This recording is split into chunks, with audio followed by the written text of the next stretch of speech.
자본시장법 하고 있습니다. 3과목이고요.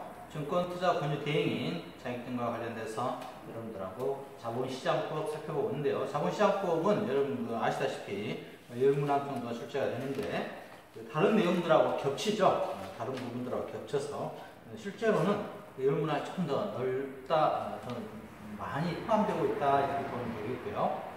그 다음에 자본시장법은 지금 여러분들이 현직에서 근무하실 또 예정이신 분들이라든가 또 권유대행인으로 활동하실 분들한테는 중요한 법들이니까 이 기회에 여러분들이 좀 정리를 하시면 좋겠습니다. 세부적인 내용들까지는 실제로 여러분들이 활동하시면서 언급할 필요는 없는데 전체적인 그 계략적인 내용들은 여러분들이 가지면 좋겠고요. 업무 위탁 금지입니다. 금융투자업자 업무 위탁과 관련돼서는 원칙적으로는 여러분들이 허용하고 있습니다. 우리가 부수적인 업무까지도 포함하고 있어서 허용하고 있다겠죠? 대부분의 업무는 허용하고 있지만 예외적으로 허용을 하고 있지 않는 이런 내용들이 있죠. 그래서 업무 위탁 금지는 금융투자업자의 업무 위탁을 보시면 1번 금융투자업자는 금융투자업 겸용 업무 및 부수 업무와 관련하여 그 금융투자업자가 영위하는 모든 임무를 제3자에게 위탁할 수 있다. 그런데 이 위탁 업무와 관련돼서는 약간 문제가 쉽지는 않습니다. 여러분들한테 클리어라고, 전형적인 클리어라고 나오는 거니까요. 업무 위탁과 관련돼서는 전체적으로 모든 업무는 위탁이 가능하다. 그러나 본질적인 업무는 금지하고 있죠. 본질적인 운영과 관련, 집합투자업자에게는 운영과 관련된 거라든가 시탁업자에게는 시탁 업무라든가 이런 것들은 원칙적으로 안 되고요. 예외적으로 투자자 보호 또는 건전한 거래짓을 해야 할 우려가 있는 것으로서 대통령이 정하는 업무를 제3자에게 위탁하면 안 되고요. 그래서 대통령으로 정하니까 이 대통령령까지 여러분들이 다 알 필요는 없겠죠. 법 있고 영이 있는 거죠. 3번 위탁받은 업무가 본질적인 업무인 경우 그 본질적인 업무를 위탁받은 자가 그 업무 수행에 필요한 인가를 받거나 등록한 자여야 되겠고요. 4번 업무를 위탁받은 자는 위탁받은 업무를 제3자에게 재위탁이 불가능합니다. 위탁을 받아서 다시 한번 재위탁은 금지하고 있다 이거죠. 집에서 아빠가 맨 위에 있는 형한테 심부름 시키니까 형이 누구한테 또 시키죠? 동생한테. 이건 안 됐다 이거죠. 또 동생은 또 여동생한테 시킨가요? 마지막 다시 누가 가요? 여동생한테 시키면 아빠한테 가죠. 집에서는 아빠의 가장 사랑 많이 받는 친구들이 되게 여동생들이잖아요. 그렇죠? 엄마는요? 반대인가요? 그래서 돌고 도는 이런 재위탁을 금지하고 있습니다. 5번 금융투자업자는 법 위탁받은 자가 그 위탁받은 업무를 실제로 수행하는 날의 7일 전까지 금융위에 보고하고요. 숫자 하나 기억하죠? 7일 전까지. 위탁받은 자가 그 위탁받은 업무를 영위하는 과정에서 투자자에게 소음을 끼친 경우는 민법 제756조의 사용자 배상 책임이 있습니다. 직원이 잘못하면 사용자가 쉽게 사장이 배상 책임을 하는 거죠. 사장이 나중에 부상권 행사하는 것이 우리가 사용자 책임이라고 하고 있고요. 민법에서 규정하고 있죠. 해당 업무에 관한 의사결정 권한까지 위탁을 금지하는 업무가 있고요. 준법 감시 업무, 내부 감시 업무, 유용 관리 업무, 신용 분석 평가 업무는 위탁을 금지하고 있습니다. 이 7번 항목은 여러분들 몇 번 정리해 줘야 되겠네요. 이런 업무 나오면 틀리겠네요. 다 외워야 되잖아요. 예전에는 이런 문제는 뻔히 나오니까 했는데 아무래도 시험 난이도가 좀 낮아져서 이런 문제까지는 하시면 좋겠지만 여러분 이따 하시고요. 문제 보면 있죠. 제3자에게 업무 위탁이 금지되는 경우가 아닌 것은 그러니까 금지되는 경우가 아닌 것이니까 해도 되는 거죠. 업무 위탁이 가능한 걸 찾아보면 투자 매매 민수업은 안 되겠죠. 본질 업무니까요. 증거금 관리도 안 되겠고요. 계약 체결 업무도 안 되는데 중개업과 관련한 조사 분석 업무는 아주 중요한 본질 업무는 아니죠. 본질적인 업무는 아니니까 제3자 위탁이 가능하겠습니다. 정보교류 흐름인데요. 정보교류는 원칙적으로 금지하고 있습니다. 정보교류 금지하고 있는데 예외적으로 허용하는 경우가 있죠. 다음 요건을 충족하면 정보를 제공할 수도 있네요. 첫 번째, 1번 정보를 제공하는 임직원이 해당 정보를 제공할 상당한 이유가 있어야 되고요. 2번 제공하는 정보가 업무상 필요한 최소한의 범위를 한정할 거예요. 최소한의 동그라미 쳐주시고요. 최소한의 범위에서 시험지에서는 최대한이라고 나오겠네요. 숫자 한다면 해당 업무를 관장하는 임원이 준법감시의 승인을 미리 받아야 되고요. 미리 받고 정보를 제공할 수도 있고요. 정보 제공과 관련한 기록을 유지 관리해야 됩니다. 정보 관련한 유지 관리. 통상적으로 10년 하죠. 해당 임직원이 제공받은 업무를 업무 유휴 목적으로 이용할 수 있는 업무를 담당하지 않아야 되겠습니다. 문제 보면 금융투자법상 금융투자회사의 계열회사의 정보자를 제공하는 데 있어서 예외적으로 허용하는 것으로 거리가 먼 것을 했네요. 집합투자재산, 신탁재산의 구성 내역과 운영에 대한 정보를 제공하지 않아야 되겠고요. 계열회사의 정보를 제공할 때는 최소한의 범위 내에서만 제공하라겠죠. 계열회사의 정보를 제공하는데 상당한 이유가 존재해야 되겠고요. 제공한 정보를 제공한 후에 대표이사에게 보고하는 게 아니라 이런 내용은 존재하지 않습니다. 준법감시인에게 사전에 신고한다. 이런 내용은 좀 기억할 필요가 있겠고요. 영업행위 규칙입니다. 투자 매매업자 및 투자 중개업자의 영업행위 규칙인데요. 투자 매매업자와 투자 중개업자는 하는 일이 약간 다릅니다. 투자 매매업자는 자기 계산으로 업무를 하고요. 그다음에 투자 중개업자는 타인의 계산을 한다고 했죠. 투자자에게는 먼저 알려줘야 됩니다. 투자자에게는 투자 중개업자인지 투자 매매업자인지를 미리 알려야 되고요. 그래서 매매 형태를 명시해 줘야 됩니다. 그래야지 고객이 헷갈리지 않겠죠? 어떤 업무까지 할 수 있는지. 투자 매매업자 또는 투자 중개업자는 투자자로부터 금융투자 상품 매매에 관한 주문을 받은 경우에는 사전에 그 투자자에게 자기가 투자 매매업자인지 투자 중개업자를 밝혀야 합니다. 그래서 영업행위 규칙은 시험 문제 출제는 그렇게 자주 줬던 분야는 아닙니다. 출제할 게 없으니까요. 본인이 매매 형태 투자자에게 알려야 되고요. 어디에 속해 있는지 알려야 되고요. 자기계약금지라고 했죠. 투자 매매업자 또는 투자 중개업자는 금융투자 상품에 관한 매매에 있어서 자신이 본인이 됨과 동시에 상대방이 투자 중개업자가 되어서는 안 되고요. 시장에서 매매하죠. 시장 매매는 있습니다. 투자 중개업자는 투자로부터 증권시장 또는 파생상품시장에서 매매 위탁을 받은 경우에는 반드시 증권시장 또는 파생상품시장을 통해서 매매가 이루어지도록 해야 됩니다. 시장에서 매매해야 되죠. 자기주식 예외적 취득, 이 자살 취득 문제는 시험지에서 출제하죠. 예외됩니다. 예외사항이죠. 그래서 유가증권 시장 쪽에서도 출제가 할 수가 있고요. 투자 매매업자는 투자자로부터 그 투자 매매업자가 발행한 자기 주식으로서 증권시장의 매매 수량 단위 미만의 주식에 대하여 매도 주문을 받은 경우는 이를 증권시장 밖에서 취득할 수 있다. 자사주는 밖에서 한다겠죠.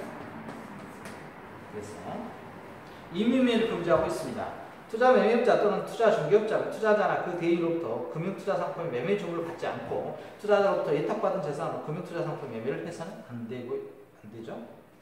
자본시장법에 대한 설명 중 가장 타당한 것은 있습니다. 맞는 거네요. 1번. 투자 중개업자는 금융투자 상품에 관한 매매에 있어서 자신이 본인이 됨과 동시에 상대방이 투자 매매업자가 될 수 있다 그랬는데 될 수 없다겠죠? 자신이 상대방에 있으면 안 됩니다. 타인의 거래는 자기가 하면 안 되죠. 갑질하겠죠? 이런 경우에는 투자 매매업자가 예외적으로 취득한 자기 주식은 취득일로부터 6개월 이내에 처분해야 된다. 6개월 이내가 아니라 자사주는 3개월 이내에 처분하죠. 3개월 이내에 처분합니다. 3번 투자 중개업자는 투자자로부터 파생상품 매매 시장에서의 매매 위탁을 받은 경우 반드시 파생상품 시장을 통하여 매매가 이루어지도록 한다. 시장에서 거래하라겠죠? 그래서 시장 매매하라겠죠? 맞는 편이네요.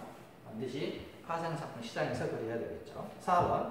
금융투자업자는 투자자의 매매 주문에 관한 정보를 이용하지 않았음을 증명하는 경우에도 선행 매매를 하여서는 안 된다 그랬는데요. 금융투자업자는 투자자의 매매 주문에 관한 정보를 이용하지 않았음을 증명하는 경우는 선행 매매로 가능합니다. 이게 지금 예사인데요. 이 선행 매매는 영업실에서 다시 한번 하겠습니다. 고객의 주문을 받고 먼저 매매하는 거죠. 고객이 전화 받습니다. 고객께서 여러분들이 증권사 직원이신데 고객한테 삼성전자 주식 100만 유 주문을 받았어요. 예를 들어서. 그러면 삼성전자 주가는 상승하겠죠. 매수가 주문이 들어오니까. 상승할 건 미리 아니까 주문이 들어올 건 미리 아니까 본인이라든가 또 제3자에게 매매를 하라는 겁니다. 선행 매매. 먼저 행동하라 이거죠. 먼저 선자. 먼저 행동해서 매매를 하기 때문에 선행 매매. 불건전 영업행위 금지로서 금지하고 있죠. 근데 예의적으로 영향을 주지 않았음을, 중고를 이용하지 않았음을, 정보를 이용하지 않았음을 증명할 수 있다면 매매해도 된다. 이렇게 되어 있고요. 선행매매는 원칙적 금지입니다. 문제가 여러분들한테 조금 어려울 수도 있겠고요. 신용 공여 문제입니다. 이 신용 공여도 예전에 금융위원회 규정과 금융투자협회 규정에서 100% 출제가 됐던 문제입니다. 신용 공여는 중요하죠. 신용 매매죠. 예상거래입니다. 예상거래. 가장 중요한 것은 140% 규정입니다. 이게 유지해야 되죠. 신용거래. 예상으로 유지하는 겁니다. 그래서 본인의 자금이 100만 원 있으면 250만 원까지 주식을 살 수 있어요. 2.5배. 250만 원까지 주식을 사고 나서 이제 100만 원 미만이 되면 회사에서 손해이기 때문에 140만 원 정도가 되면 전체적으로요. 회사에서 150만 원 빌려줬잖아. 250만 원에서 손실이 100만 원 전체 손실이 나기 전까지 유지해야 됩니다. 일정 부분 되면 회사에서 반대 매매 처리하죠. 미수 거래라고 하는데요. 신용 매매 거래입니다. 주식시장 좋을 때는 신용 매매 많이 거래가 되죠. 그러다 주식시장 떨어지기 시작하면 이제 악순환이 되는 거죠. 신용이 불렀기 때문에.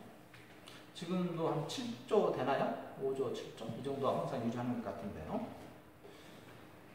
신용공여입니다.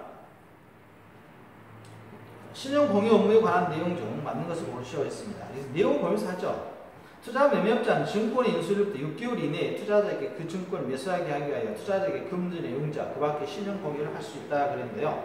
여기도 마찬가지로 3개월입니다. 그래서 신용공여는 3개월이고 연장도 해주죠. 증권사에서 물론. 원칙적으로는 3개월이고요. 투자 매매업자의 증권 인수로부터 3개월 이내에 그 투자자에게 증권을 매수하기 위해 그 투자자에게 금전의 융자, 그 밖에 신용공여를 할 수 없고요. 그래서 인수로부터는 3개월입니다. 3개월. 숫자 나오면 여러분 시험에서 거의 틀린 편으로 많이 나오죠. 오다. 숫자는 명백하니까 출제자 입장에서는. 그래서 사지선다행이니까요. 여러분들 시험장에서 혹시 숫자 문제가 보였다 그러면 정답 찾을 게 없다면 숫자 찍으시면 거의 답일 겁니다. 특히 자본시장법 쪽은 법조문 그대로 갖다 놓잖아요.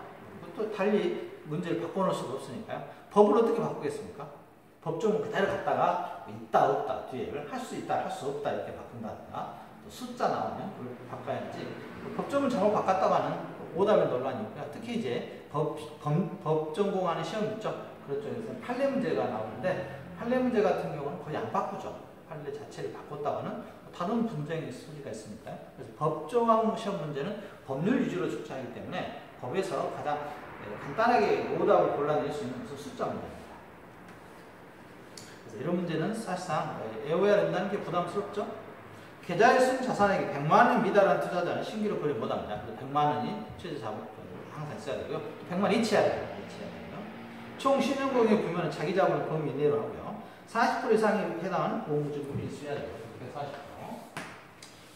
이건 신용공여 문제는 자주 출제가 됐다. 가장 많은 오답은 나온 게 이거니까 여러분들이 잘 정리하면 40%. 그 다음에 보증금, 신용공여 할 때는 그 담보라고 하죠. 담보가치. 신용을 할 때는 예상거래가 반드시 현금만 있어야 되는 건 아닙니다. 물론 현금도 가능한데 대형증권도 가능하다는 거. 대형증권도 가능합니다. 대형증권이라는 게 뭡니까? 여러분들이 주식계좌에 있는 증권, 주식이라든가 채권 같은 경우도 일정한 평가를 가지고 여러분한테 돈의 가치 환산시켜줘서 그만큼 주식을 더 매수할 수 있도록 해주고 있습니다. 미공개 중요정보 이용 행위 금지하고 있고요. 개업보시면 내부자 문제죠. 미공개는 정보의 비대칭성 때문에 그렇죠. 미공개 정보의 이용 금지입니다.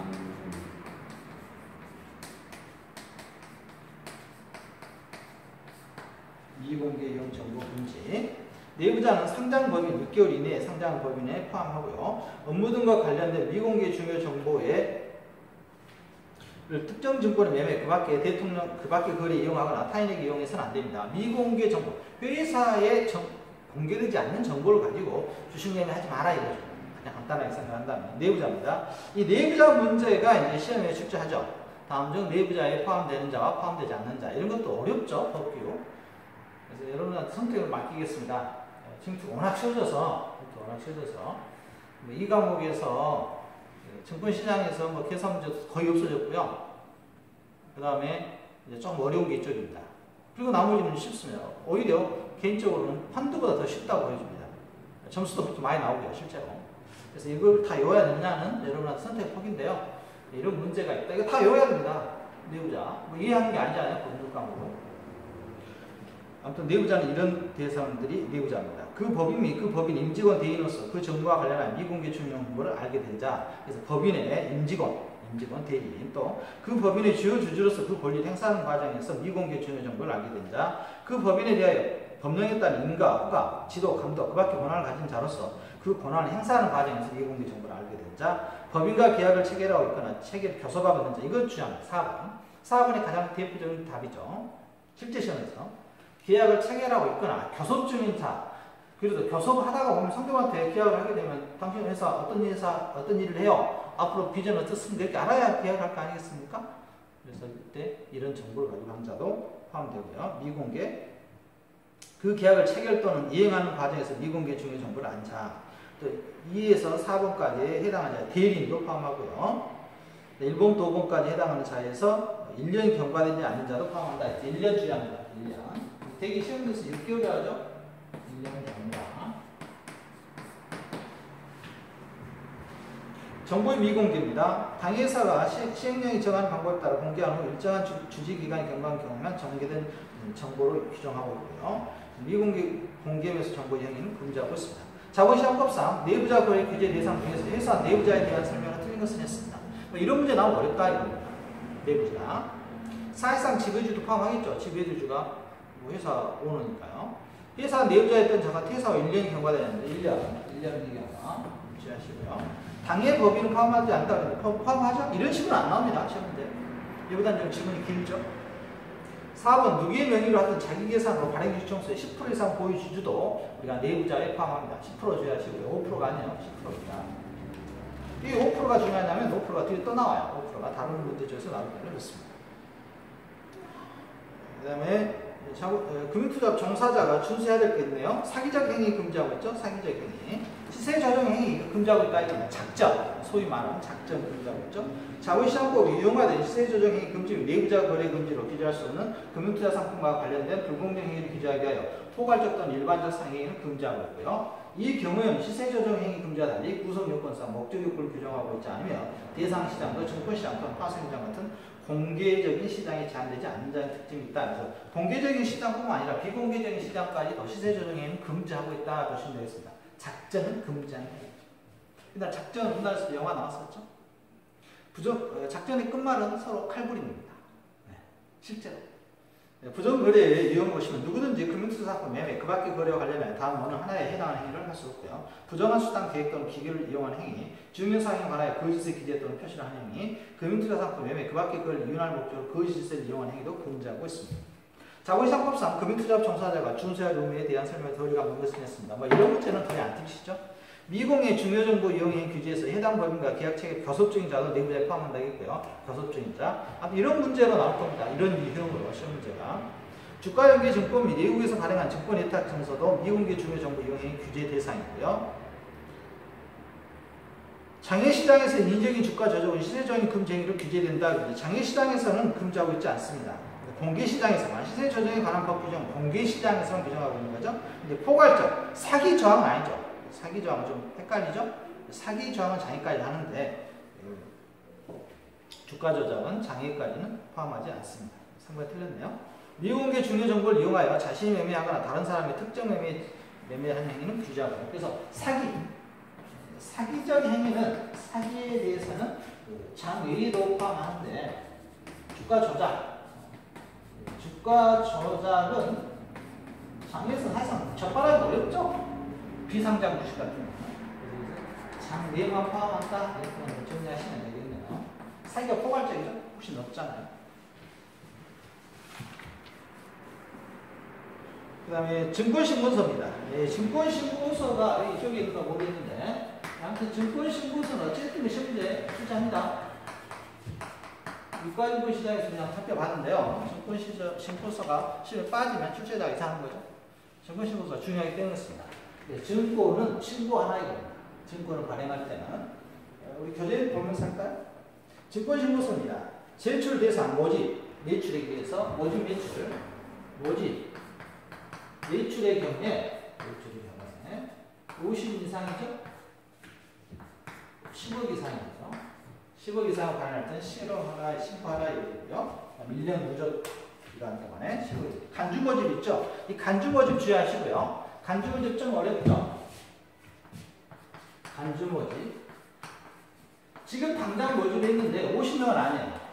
50명은 아닌데 지금 모집했더니 30명이네요. 30명인데 그 중에서 한 사람이 자기가 이번에 주식을 받으면 1년 뒤에 주식을 팔 걸로 예상했어요.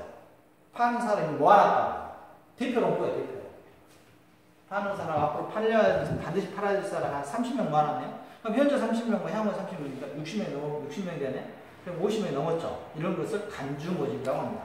간주 모집. 그래서 현재 모집은 해당이 되지 않아요.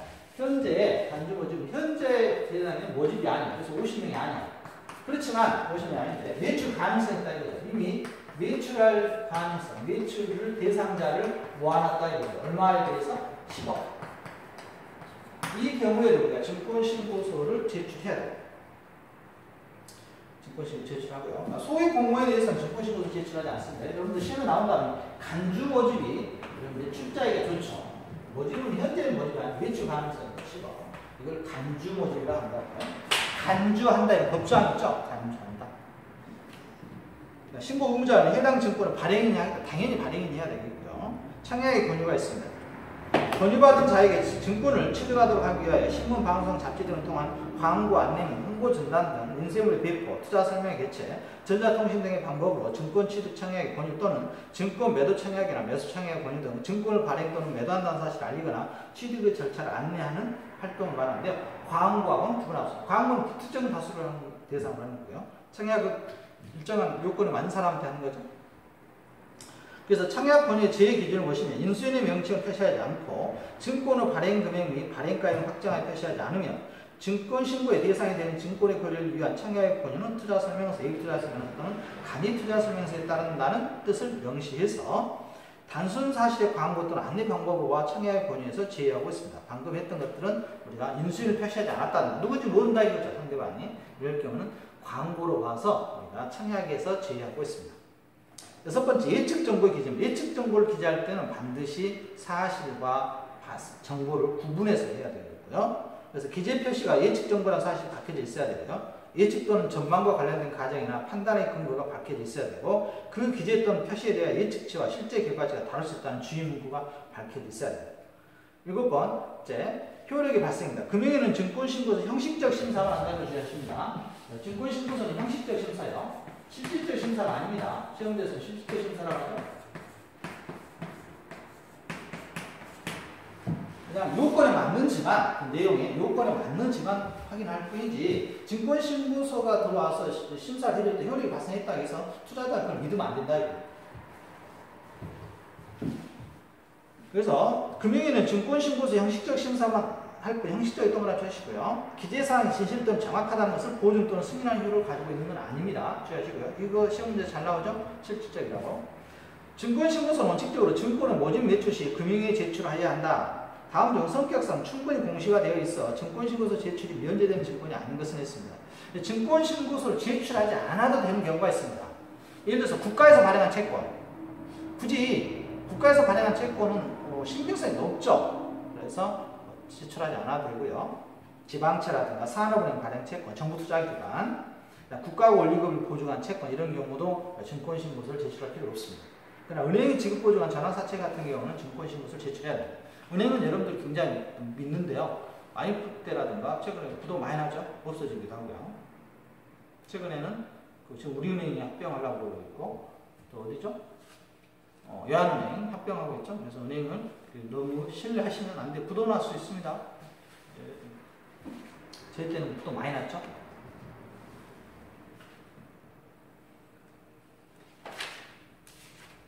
그 다음에 경영실태평가입니다. 이 경영실태평가는 시험에 반드시 출제하는데요. 출제 범위에 포함되어 있습니다. 여러분 시험에 포함되어 있으니까 이건 전형적으로 틀려라고 나옵니다. 틀려라고 나오는데 경영개선 공고 요구 명령 이걸 외워야 됩니다. 숫자 외웁니다. 숫자만 단말 하겠습니다. 시험 폼에 포함할 수도 있고 안 할 수도 있기 때문에 공고가 있고요. 공고는 권5라고 외웁니다. 그래서 150%. 권5 150%. 공고 몇 프로? 150%. 권5. 그 다음에 요2 있어요. 요2가 뭐냐? 요9입니다. 요2는 120%입니다. 요2를 여기서 2. 그 다음 명백하다. 그래서 100%입니다. 이거 숫자로 내용이 문제 맞아요. 교재에는 많은데요. 내용들이 다 필요 없고요. 그것만 하시면 됩니다. 시험 출제하면 여기서 정답이 있으니까요. 그래서 권 5, 150, 요2라고 해서 요2, 120, 명백, 100% 하시면 되겠습니다. 일단 청약권의 제외 기준이 있고요. 이걸 방금 살펴봤네요. 청약권의 제외 대상. 그래서 이제 이 문제에서도 좀 어려운데요. 전문가와 연고자에서 연고자 중요합니다. 연고자. 최대 지점이 5% 이상, 5%의 뭐라 여기서 나오죠? 아까는 10%였죠. 10%. 그래서 연고자에서는 10%, 5%입니다. 연고자에서는 5%고요. 발행인의 임원. 그래서 임직원하면 틀립니다. 청약 대표적인 실험들 오답이죠. 임원과 임직원은 다릅니다. 임직원이라고 하면 틀려요. 임원은 회사 높은 사람들 있죠? 높은 사람들. 쉽게 얘기해서. 임직원은 갓 입사한 회사. 신입생들이에요. 임직원이라고 표현 보이면 이런 시험에서 거의 틀렸습니다. 임직원, 임원. 글씨 하나 틀려놓으니까요. 다시 바꿔놓을 수 없잖아요. 다음 연구자에 해당되지 않는 것은 이렇게 나오거든요. 어떻게 바꿔요? 5%를 10%로 바꾸든가 아니면 임원을 갖다 임직원이라고 바꿔놓는다고요. 발행인의 계열회사 그 임원, 발행인 증권 비상장법인 경우 구추주, 발행인 설립적인 회사인 경우 그 발기인들은 전부 연고자에 해당되겠습니다. 연고자. 자본시장법상 증권의 모집과 매출에 관련하여 청약권의 대상에서 50인에서 제외되는 자로 거의가 본 것은 있습니다. 아무튼 여기서 50인에서 제외자는 우리가 전문가와 연고자가 있습니다. 한국은행 전문가가 있죠? 전문투자자, 공인회계소득 회계법인 발행인의 임원, 임원 주의합니다. 임원이죠? 임원. 발행인 주권 비상장 법인인 경우에는 그 발기인에 있는데요. 발행인 설립적인 회사인 경우는 발기인이 되겠죠. 그래서 비상장 법인이 아니라 설립적인 회사입니다. 설립적인. 그리고 그 발행인 주권 비상장 법인은 그 주주죠. 주주. 그러니까 뭐가 바뀌었습니까? 발행인이 증권 비상장 법인과 설립적인 회사 이것만 바뀌었네요. 바뀌었습니다. 문제 뭐 이런 식으로 나오고요. 여러분들 실제 문제는 연고자 쪽에서 방금처럼 바꿔놨는데 임원을 임직원을 바꿔 5%를 10% 이런 식의 정답이 많이 나오니까요. 주의해서 이쪽은 꼭 체크해 주시기 바랍니다. 이 문제 많이 떨어질 수가 없겠네요. 이 문제는 거의 여러분들한테 보너스 문제고요. 거의 출제율이 높습니다. 이 문제 맞으면 거의 8점은 제가 보장하겠네요. 전매 가능성인데 전매 가능성도 자주 나왔던 문제고요. 이건 내용이 어렵죠. 너무 많아서 전매 가능성입니다. 전매 가능성과 전매 제한인데요. 전매 가능성입니다. 지분증권. 같은 종류의 증권을 모집 또는 매출된 실적이 있거나 증권시장에 상장된 경우 지분증권 예외증권으로서 50매 이상으로 발행되거나 발행 50매 이상으로 분명분할되고 거래될 수 있는 경우 전환권 등의 권리가 부여된 증권, 전환권, 신지수권부 증권에 50매 이상으로 분명분할되고 거래될 수 있는 경우라든가 국내 환류 가능성이 있는 해외증권, 해외에서 발행한 증권이 다시 국내로 들어올 수 있다든가 이런 것들은 우리가 전매 가능성 기준을 보고요.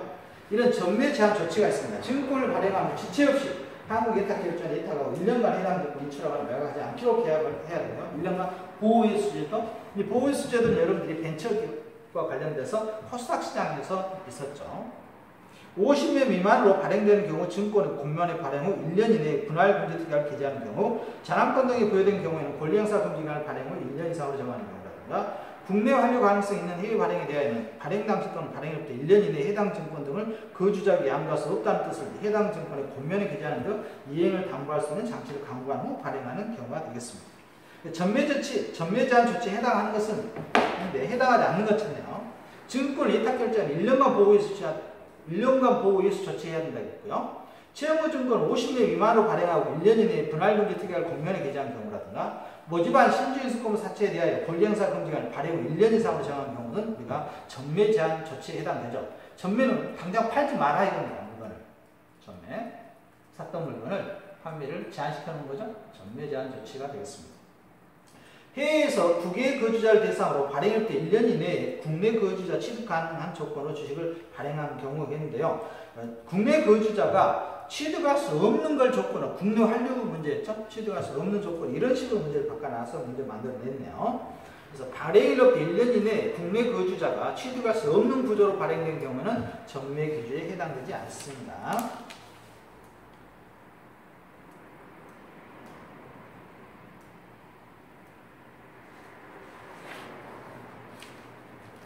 누가 날라갔어? 공개매수 제도인데 이 공개매수 제도는 시험에 100% 나옵니다. 방금 했던 앞에서 전매 제한은 여러분이 몰라도 되겠는데요. 공개매수 제도는 시험에 100% 나오니까 이 공개매수 제도와 관련돼서 여러분들이 정리를 해주면 좋지 않겠냐 싶고요. 이 공개매수 제도는 시험 문제로 지금까지 답은 똑같았어요. 근데 옛날에 제가 섞습니다. 왜 섞냐면 혹시나 답이 바뀔까 그래서 단도까지 하는데 시험장에서 다음 중 공개매수 제도에 대한 설명이다 틀린 것은 이렇게 나오면요. 답은 99% 지금까지 100% 했습니다. 이겁니다. 공개매수는 어디에서 이루어지냐? 공개매수는 증권시장 밖에서 이루어집니다. 그래서 밖에서 이게 답인데요. 시험에서 이렇게 나옵니다. 시험에서는 증권시장에서 이거 틀린 표현이에요. 증권시장 밖이 빠졌습니다. 이런 표현이라서 증권시장 밖에서 이렇게 하는데 왜 이게 어렵냐면 이 공개매수 제도가 시험 지문이 깁니다. 지문이 길어요. 보통 한 지문이 2줄, 3줄씩 구성하거든요. 그러다 보니까 상대적으로 단보다 긴데 또 숫자도 들어가지고 지금 이렇게 내용들을 아는 이 내용을 한꺼번에 한다는 건 어렵습니다. 저희야 현장에서 오랫동안 근무를 하다 보니까 그런가 보다 하고 좀 체득돼 있지. 여러분 당장 외워야 되는 거지 않습니까? 시험 치르려면. 그래서 지문 1번에 거의 넣어줘요. 이 문제는 또. 그리고 4번과 있고 답은 몰라. 왜 넣치냐면 참 이렇게 납니다. 1번 지문에가 다음 중 공개매수 제도에 대한 설명이다. 틀린 것은 해놓고 1번 증권시장에서 척척척척 이렇게 쭉 출발해버려요. 그럼 여러분들 뒷주문을 보면은 다 맞는 것 같아요. 주어가 이거 틀려있는데 뭐가 틀려있느냐? 증권시장 밖에서 공개매수 제도는 증권시장 밖에서 이루어져야 됩니다. 공개매수 제도는 회사 기업인수합병입니다. 기업인수합병인데 이 기업인수합병과 관련돼서 공개매수 제도가 있고 5% 룰이라는 게 있어요. 이 두 가지가 이제 시험문제에 주로 출제하는데요. 아무튼 공개매수 제도는 다른 건 몰라도 증권시장 밖에서 이루어지고 있답니다. 밖에서. 저 나갑니다. 저 왜 어떻게 했죠? 나갔잖아요. 뭐 하려고? 증권 매수하려고. 공개 매수하려고. 공개적으로 매수하려고. 증권시장 밖에서 이루어지는 게 공개 매수 제도라는 거. 공개 매수 제도. 이거만 하면 답입니다. 답인데. 봅시다. 아무튼 적용 대상입니다. 6월이고요. 6월 동안 해야 20일 이상 60일 이내 해야 되고요. 이건 이제 자사주가 20일에서 40일이잖아요. 그러다 좀 헷갈리죠? 적용 대상 범위는 6월이고 20일에서 60일이고 장애에서 이래요. 장애 동그란 별표. 근데 여러분 시험에서 장애라고 안 나오고 이렇게도 안 나옵니다. 증권시장에서 이렇게 출발한다고요? 틀렸다고요? 지난 15년 동안 이렇게 출제했다고요? 안 믿어요? 믿어주세요. 믿어주시라고. 이 문제 맞으면 틀릴 일이 없어요. 시험장에서 웃습니다. 제 수강생들의 특징은 잘 안 믿죠? 이게 시험이 진짜 답인지. 그러다가 계속 시험장에 어쩔 수 없이 이제 공부해서 가면 답이 막 튀어나온대요. 막 책상에서 이렇게. 정신없이 튀어나온대요. 딱 문제를 보면 공개매수 밖에서 없네? 탁 튀어나와. 5%를, 그게 없네? 5%, 1%, 5%, 뭐 이런 게. 튀어나온대요, 답이. 막 튀어나오면 답을 이렇게 잡아서 모아서 정리하다 보면 순식간에 끝난대요. 모르면 어차피 할 수 없고. 제 목소리가 들린답니다. 시험장까지. 제 목소리가 막 윙윙거리는 그래서 야 답이다 이렇게. 실제로 그렇답니다. 실제로. 저 많은 수강생들이 그런 이야기를 해요. 시험 끝나고 나서 저한테 문자 와서 교수님 목소리가 시험장에 들리더라고. 답이. 공개매수는 100% 출제합니다. 앞에서 제가 중요하지 않는 거 전매제한 조치라는 데서 어려우니까 안 했고요. 시험에 나오고요. 아까 말했던 증권신고서 제도도 시험에 거의 100% 출제합니다. 어떤 형태로든 출제합니다. 저걸 출제 안 하면 출제자가 좀 정신이 좀 그렇죠. 출제자가 아니에요. 네, 가장 중요한 거거든요. 증권시장에서. 아무튼 시험에 안 출제합니다. 공개매수, M&A. 그래서 의결권 있는 주식이라든가 그와 관련된 예탁증권이고 적용대상 본인 특별자, 공유자 있고요. 적용 면제가 있습니다. 소강 목적 주식 매수, 매수 청구 이런 것은 적용 면제되고요. 공개매수 의견을 표명해 줘야 됩니다. 공개적으로 매수하겠다. A라는 회사에 대한 주식을. 주식 등의 발행인 주체, 금융위와 거래소 제출하고요. 공개매수 철회할 수도 있습니다. 공급 이후에 원칙적으로 철회 금지입니다. 예를 들어 주합니다. 이 공개매수는 철회 금지예요. 철회 금지가 원칙입니다. 투자자를 위해서, 보호하기 위해서. 그러나 이제 예외적인 사항은 항상 있겠죠. 대양 공개매수가 있는 경우 공개매수 사망인데 어떻게 공개매수 하겠습니까? 사망, 파산 이런 거. 돈이 없으니까 파산. 투자자 보호를 위해서 철회 가능하고요. 철회 신고서는 금융에 제출합니다. 그래서 예의가 있고요. 응모주주의 철회권 이게 중요합니다. 시험에 출제한다면 꼭 속는 건데요. 제가 응모주주 이것도 중요합니다. 응모주주는 철회할 수가 있습니다. 자, 공개매수는 이겁니다. A회사 주식이 있습니다. A회사가 지금 증권시장에서 10,000원에 거래되거든요. 10,000원에. 근데 갑이라는 사람이 이 A회사를 인수하고 싶어요. 회사를 인수하려면 주식회사는 주식을 매수해야 되는 거죠. 그래서 매수하려고 봤더니 장내에서 못 사겠어요, 주식을. 그래서 밖에서 외치는 겁니다. 나에게 주식을 갖다 주세요. A 주식 갖다 주면 제가 얼마에 사드리겠습니다 했습니다. 얼마에 사드릴까 할까요? 한 2만 원 할까요? 좋아요. 2만 원이요. 제가 여러분 주식을 사줄 테니까요. 지금 현재 주식시장에서 10,000원짜리 주식을 저에게 갖다 주세요. 2만 원에 팔겠습니다. 이렇게 하는 겁니다. 그럼 어떻게 되겠습니까? 그래? 그럼 내가 가지고 있는 주식을 가방대에 가져가겠죠. 얘가 매수하겠죠. 난 100만 원 필요합니다. 이렇게 하면 2만 원에 100만 원 매수하겠습니다. 돈 많아. 이러시면서. 회사 인수하겠어요. 그냥 갖다 주겠죠. 그런데 이 회사 주식 시장에 있을까요? 증권시장에서 주가가 상승하겠죠. 3만 원 됐어요. 지금 투자자는 가격에 2만 원에 지금 팔았죠. 공개매수 당했잖아요. 이걸 다시 가져와서 난 3만 원 팔고 싶어요. 그럴 수도 있겠죠. 그럼 다시 처리할 수 있다 이거예요. 그래서 응모주주 처리권을 인정하고 있는데요. 위약금이라든가 손해배상이 없다는 게 중요합니다. 이게 실제로 중요한 내용이거든요. 시험 문제에서는 정답은 아니에요. 정답은 되게 이걸로 해놓고요. 아무튼 응모주주 처리권. 얘는 금지하고 있어요. 회사는 원칙적으로 금지하는데 주주는 처리권을 보장하고 있다는 걸 주의합니다. 그래서 응모주주의 처리권 보장, 손해배상이라는 위약금 지급 의무가 없습니다. 그냥 다시 달라고 하면 줘요, 주식.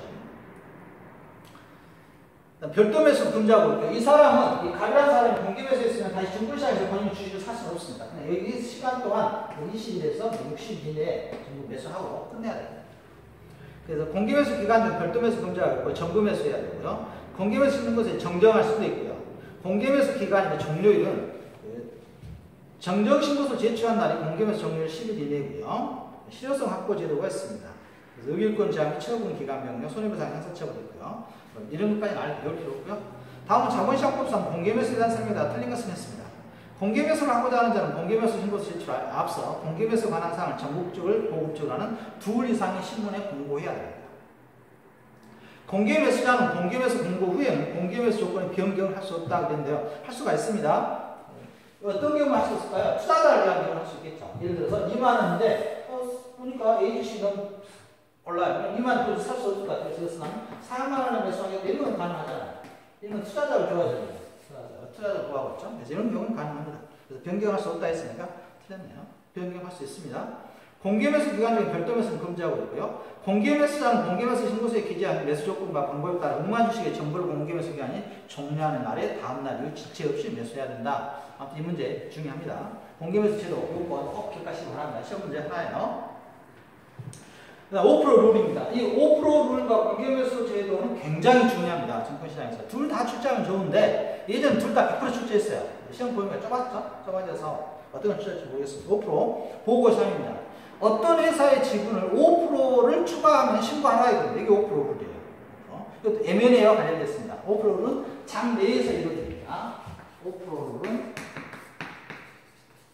장 내 주식시장에서 이루어지는 거죠. 그래서 5% 할 때는 신고하라 이겁니다. 그 다음에 다시 1%가 변동이 되면 다시 변경식으로 또 하고요. 그 다음에 또 추가적으로 5%를 하게 되면 냉각기간이라는 게 있어요. 냉각기간. 이 냉각기간 동안에 의결권이 제한됩니다. 의결권.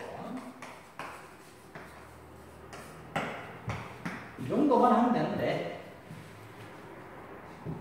그래서 신규 보고 보시면 새로이 5% 이상 보고하는 경우에 보고하고 변동 보고가 있습니다. 1% 이상 변동 경우 변경 보고가 있죠. 보유 목적이 단순 투자 목적에서 경영 참가 목적으로 바뀌었다든가 보유주식 등에 대한 주요 계약 내용, 보유 형태가 보유에서 소유로 바뀌었다든가 이런 경우에는 변경이 있는 경우는 변경 보고하는 거고요. 보고금 면제가 있습니다. 보유식 등의 수가 변동되지 않은 경우 자본 감소, 주주 배정자 유상 증자, 주주가 가진 신주인 수권 증서, 자기주식 취업원 이런 것들은 보고하지 않습니다. 보고 기한이 5일입니다. 5%는 5일이 많아요. 5일이네요. 토요일과 근로자의 날을 제외한다네요. 아까 5일이라는 게 중요하고요. 보고 기준입니다. 장래의 계약 체결일, 장애주식은 선행일이고요. 체결이라고 밑줄 칩니다. 이날에는 결제일이었어요. 지금 계약 체결일로 바뀌었습니다. 밑줄 쳐져요. 바뀐 기준입니다. 옛날에 뭐였다고요? 결제일. 결제가 다르죠. 결제는 3일 결제니까. 내각기간이라는 게 있고요. 경영 참가 목적으로 주식 등을 5% 이상 취득하거나 단순 투자 목적으로 보고한 5% 이상 보유자가 보유 목적 경영 참가를 바꾼 거. 처음에 5% 갖고 나는 왜 5% 갖고 있습니까? 이렇게 물어봤더니 난 그냥 그 회사 좋아서 단순 보유 목적이야. 왜요? 알았어요. 그러고 왔어요. 근데 생각해보니까 그 회사 내가 인수해보니까 그래서 뜻이 있잖아. 5%나 되는데. 그래서 이제는 바꾼 겁니다. 나 그 회사 경영 참가 목적이 있다. 긴장해라. 이럴 때는 의결권을 제한시킵니다. 5일 동안. 그래서 냉각기간이라고 합니다. 5일 동안. 단순 참가 목적에서 단순 보유 목적이 단순 투자 목적에서 경영 참가 목적으로 바뀔 경우 M&A에 관련되어 있기 때문에 이런 경우에는 우리가 냉각기간 적용합니다. 연명 보고도 가능하고요. 실효성 확보 제한이 있습니다. 의결권 제한 6개월 동안 제한하고요. 자본시장법상 주식 등의 대량 보고 의무 위반에 대한 제재에 관한 설명에 거래가 번번쓰였습니다. 고의나 중과실로 보고하지 않는 경우 해당 주식 등을 매수한 날부터 그 보고를 한 6개월이 된 날까지 의결권 행사가 금지되고요. 위반권에 대하여 금융위는 처분 명령권이 있습니다. 형사처벌 대상이 되고요. 보고 기산일을 매매 결제일 또는 변동 매매에 따른 결제일부터 5일 이내에 보고해야 된다. 그런데요. 변동 매매에 따른 결제일부터가 아니라 그날로부터죠. 변동 있는 그날로부터. 왜냐하면 M&A는 회사 입장에서는 중요하기 때문에 실시간을 알고 싶은 겁니다. 빨리 알고 싶기 때문에 그날 바로 알아줘. 결제일까지 3일 동안 무슨 일이 있을지 어떻게 알겠습니까? 자, 이렇게 해서 자본시장법 알아봤는데요. 작년 같았으면 자본시장법 중요하다 해서 이쪽은 시험 문제 10문제 중에서 8문제를 제가 딱 찍어주는데 내용은 빠진 것 없는 것 같은데요. 분량은 좀 협소한 것 같습니다. 좁아들고요. 시험에 당락을 결정하는 파트는 아니니까 이쪽은 제가 중요하다는 거 한 7, 8개 정도만 하시고 한 2개는 찍기 바랍니다. 그럼 가장 해피하겠죠? 그렇잖아요. 다 뻔한데. 다음 시간에 뵙겠습니다. 감사합니다.